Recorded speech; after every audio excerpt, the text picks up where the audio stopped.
anti tegelikult ainult 5 minutit rääkimiseks, aga ma ei tea, kas ma nii vähesega saan hakkama.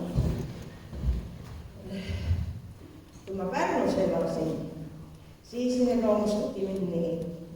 Sünnib tallinlane, kasvupaiga poolest võrumaalane.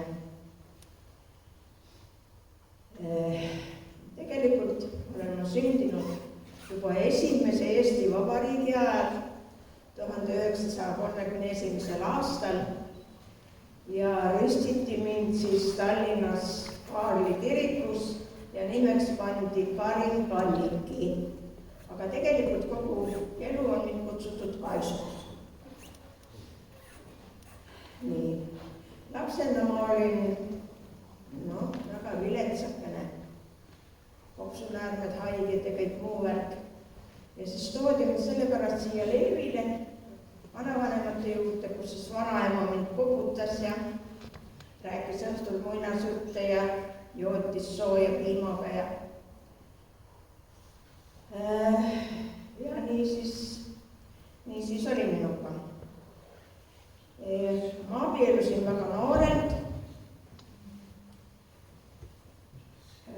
ja tänapäevaks on mul siis kokku 15 järeltulijat ja kõige noorem Marta Palo võib mind kutsuda oma vanaisa vanaemaks.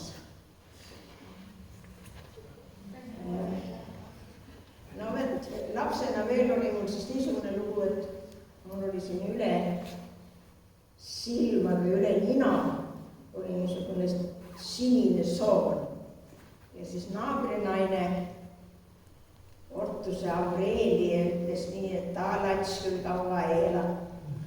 Aga tegelikult mul jookseb praegu 95 eluaasta ja ma ei tea, kuidas seda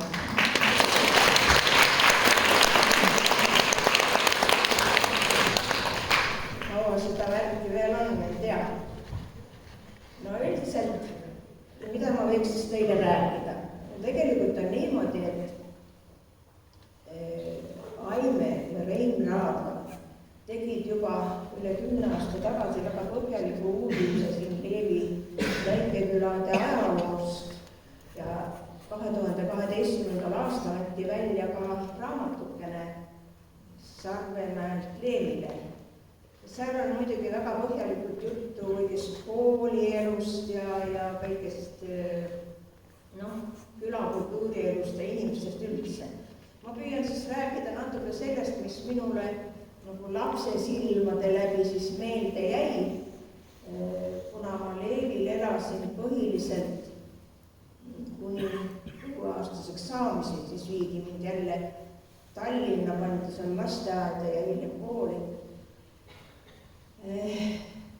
Nii, võib seda küll ütelda, et see Leevi oli üks ütlemata roheline koht, sest nagu tänapäeval on, et seda rohelist toitu kõike väga kiidetakse ja tollal oligi nii, et kõike kasvatati ju ise.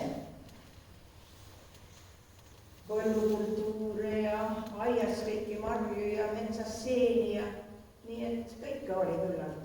Ja seda ma mäletan küll, et suveti käisid siis mööda seda Leevi valda ja võib-olla ka kuskil mujal, käisid siis nii-öelda need potisetud ja need müütasid siis savikausse. Ja need savikausid olid siis ka niisugused, et ma mäletan, külmikud ju siis ei olnud. Ja siis oli sahver ja vanaema oli vana mulk. Ja temal oli siis niisugune kindel kord, et mis olid siis piimanõud ja kus võitsid siis suppi panna, aga segamini neid nõusid ei tohtinud ajada. Ja siis liikusid veel ringi need Peipsi kalamehed ja seda ma mäletan küll hästi, et need teid tindikala. Tindikala oli pisikene ja siis need pandi suurte pannidega ahju ja siis neid söödi, need olid väga maitsvad. Mis siis veel? Tegelikult oli niimoodi, et minu vanaisa või papa, tema kasvatas ka aias tubakat. tubakas kasvatas kõrgeks ja oli väga ilusate roosade õitega. Mina proovisin neid ka siin uue Eesti ajal kasvatada, aga mul ei tulnud midagi välja, rohelise lehed olid. Aga tema siis kasvatas, ta pidas ka mesilasi ja siis kasvatas neid seda tubakat ja kui see tubakas ükskord valmis oli, siis oma tehtud tubakamasinaga lõigati peen tubakas ja siis topiti niisuguste hülsude sisse. Ja siis see tubakas muidugi lõhnas väga hästi ja oli jube kange. Joomist kui sellist ma oma kodus nagu ei mäleta, aga mida ma küll mäletan, oli see, et need, kes ikka viina armastasid, riigiviin oli vist väga kallis ka, aga siis oli tinaturaadi ja siis anti välja niisugune konkurss või midagi taolist, et kes mõtleb välja midagi sellist, et mida sinna tinaturkale lisada, et ta muutuks vastikuks joomiseks. Ja minu vanaisa, vanakoolmeister, tema oli igale asjale väga kraps ja tema siis tegi ettepaneku, et võiks sinna lisada kanasõnnikut. See võib-olla muudaks siis vastikuks. Ma ei tea, kas midagi välja tuli. Ja siis nüüd natukene veel sellest, missugused olid siis naabrinaised. Tegelikult hakati neid saksapäraseid nimesid eestistama ju alles 36. aastal. Ja minu naabrinaiseks oli siis Valdi Alli, temast sai hiljem Raemets. Edasi, seal üle tee oli, seda kutsuti, tal oli Steinfeld, nimi Steinfeld, seda kutsuti Steinfeldi Liisuks, tema oli nahapark ja üle tee elas siis Ootsi Lilli, see oli hiljem Politeenia. Selle kõige rohkem nalja sai selle Raemetsa või selle Valdi Alliga. Tema tuli vahel ikka, mul onu oli kellassepp ja siis meil oli see köögi seina peal suur kell ja see käis siis alati õigesti suurte pommidega. Ja siis ta tuli jälle ukse vahelt sisse ja ütles, ma tuli kella kaema. Ja siis mu vanemade kullas, tema meelditas alati, räägi siis, kus sul vanasti seal mõisateenijad oli. Ja siis ta sai pikema jutuga, siis ta rääkis, et ma olin seal mõisaköögil nõudepesi ja siis ma lassin lapiga endal ka üle näost, kui nägu oli nii klaar. Ja siis hiljem, see oli juba nõukogude ajal, siis ta oli Võru haiglas ja minu kunagine klassivend oli seal siis arst ja see siis rääkis, et see Raemetsa Alvi Leevilt oli seal haiglas ja temaga sai palju nalja. Et arst oli küsinud, mis rohtu sa ka võtnud oled? Lambi heli võttis siis sisse ja määristi ka kõtpale ka. Ja siis ta oli ütleb sellele arstile, et pojakene vii mul ta pott ka välja. Nii et võt nii. See Steinfeldi Liisi, tema oli, temast ma vist ei sobi siin rääkida, ta oli hästi laia tagumikuga ja siis õde Kullaga tavaga siis ütles, et mis ta sinna tagumuse peal pandud on. Villu palju vist. Aga siis see Ootsililli, tema tuli ka, tema ei koputanud ka palju ukse peal, tema hüüdis ukse tagant, et see olen mina. Ja vot nii, aga siis üks põnev kuju, kellest ei ole siin üldse räägitud ja võib-olla ei teagi keegi, et vaat see vana külavanem oli see Luik Jaan. Ja Luik Jaan oli ju vanast tsaari ajal olnud ohvitser. Ja eks ta seal Petrogradis siis sai omale ka ühe peene naise. Ja see naine oli Mari. Ja siis ta tuli niimoodi vaikselt, tuli sinna, käis meie kaevilt vett võtmas. Aga ilmselt oli ta kuskilt paremast perekonnast, sest mina lapsena ka käisin ikka seal Luiga pool, kui vanaema saatis talle suppi või midagi. Ja nägin, et seal laual olid ikka väga ilusad ja niisugused hinnalised vanaaegsed toidunõud, et järelikult oli ikkagi midagi sellest naisest ka järel. Mismoodi siis veel lapsi kasvatati? Kodus kasvatati siis lapsi niimoodi, muidugi koolis, et kui lapsile tuli tänaval vastu ka võõras täiskasvanu, siis laps alati tervitas või pakkus siis vanemale inimesele istet.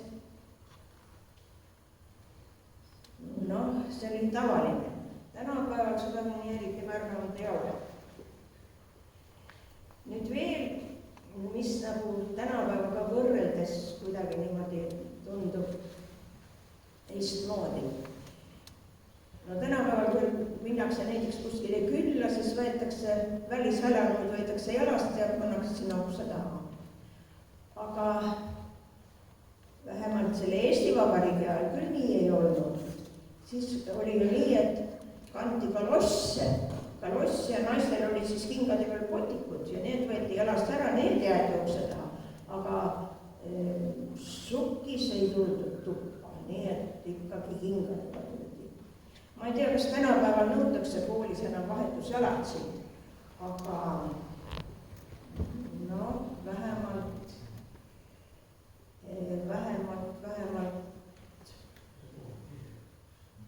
nõukogude ajal küll nõuti, et oleksid lastel vahetusjalatsid. Ma ei tea, kas praegu koolide kursis, praegu ka nii, jah. Aga muidugi eestid ei tohtinud kanda ja lastel pidid olema siis juuksed alati kinni pandud. Kui ma vaatan praegu näiteks neid 9. klassi lõpetajatele, kus näidatakse, siis need on juba valmis taamikesed kõik. Aga tol ajal, jah, mäletan, kui mina 9. klassi lõpetasin, siis me olime rõõmsad, kui meil oli uus sitsikleit ja valged tennised ja siis oligi käsi. Keskkooli lõpetanud, siis oli mina. Nii, mis siis veel? Mina olin tegelikult väga kartlik laps ja mida ma eriti kartsin, olid mustad asjad. Ma kartsin pimedust ja ma kartsin väga seda korstapühkijat, kes käis koos selle vana luigaga ja nendel alati sabas söötis meie mustkarvane ilma sabata koer Muti ja seda korstapühkijat ma väga kartsin. Ja siis eks ma pahandust ka muidugi tegin ikka vahepeal ja siis ema tutistas mind ja siis kui linna ära läksin, siis vanaema ütles, et kaed sa teda ei kaku. Nii et, nojah, aga siis lastel oli vähe mänguasju, kus lastesse puutub. Minul oli üks suur, ma olin see väike laps, aga kus umbes nii suur, roheline täispugutav kummikond. See oli ainus mänguasi, aga siis ma mängisin kooli vahele, siis tegin puu algudest, tegin kõik lapsed, kes kuulasid pealt ja siis nii oli see värk. Aga siis naabrilapseks oli meil puusepa Melita, sepa tütar Melita, ta oli minust mõni aastakene vanem ja kui tema oma lehmaga oli karjas seal Venemaal, siis mind lubati ka temaga mängima. Me mängisime põhiliselt, mis mängisime, oli kodu. Ja me tahtsime juba uuesti preilid olla. See oli küll rumal tegu meie poolt muidugi. Aga ma sellest ikka räägin.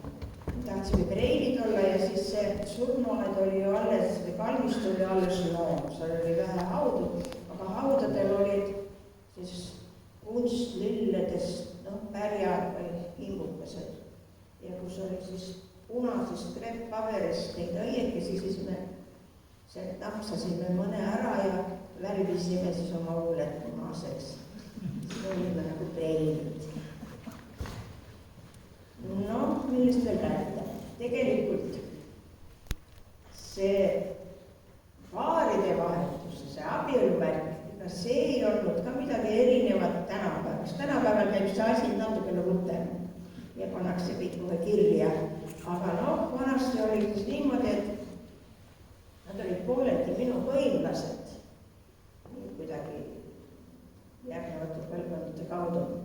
Konstaabel Kuusik, ta elas seal Raudsepa majas, ja Palumõisas elas Villem Vill ja Villem Villal oli naine Luise ja neil oli poeg Väino. Ja siis vana Kuusik semmis selle Luisega ja nemad siis pagesid Saksa aja lõpus ära Ameerikasse. Nii et nad jäid sinna. Aga siis Kuusiku naine Alma, tema semmis jälle selle Leevi vesti omaniku Leo Leisiga. Ja nemad siis, nad kolisid Tallinna ja terve Saksa aja nad elasid seal Tallinnas ja me suhtlesime ka nendega, nii et ma ei tea, mis nüüd on saanud, kas see juba mulla on, aga nad ise elu oli. No vot, nii et mis minusse puutub, siis ma olen elanud Eesti Vabariigi ajal, Nõukogude ajal, Saksa ajal, elanud üle Tallinna pommitamise, lahingud siin Leevi ümbruse metsades ja kõik sõjajärgsed raskused. Aga inimene harjub ju kõigega ja mis ei tapa seda tugevaks, nagu öeldakse. Ja kui me praegu kuuleme neid sõjauudiseid Ukrainast ja näeme seal telekas ja näeme pilti, kus inimesed istuvad seal rahulikult, kes sinna Ukrainasse on jäänud. Ja kus meid hirmutatakse ikka selle läheneva sõjaga, siis ei tea, kas see ongi nii päris õige asi kõike uskuda, neid uudiseid ja kõik jääda rahulikuks. Ja lõpuks ma ütleks teile siis niimoodi. Ära rutta, ära muretse. Viibid siin vaid põgusaks külastuseks. Peatu siis ometi ja nõusuta lilli ja jaani kõik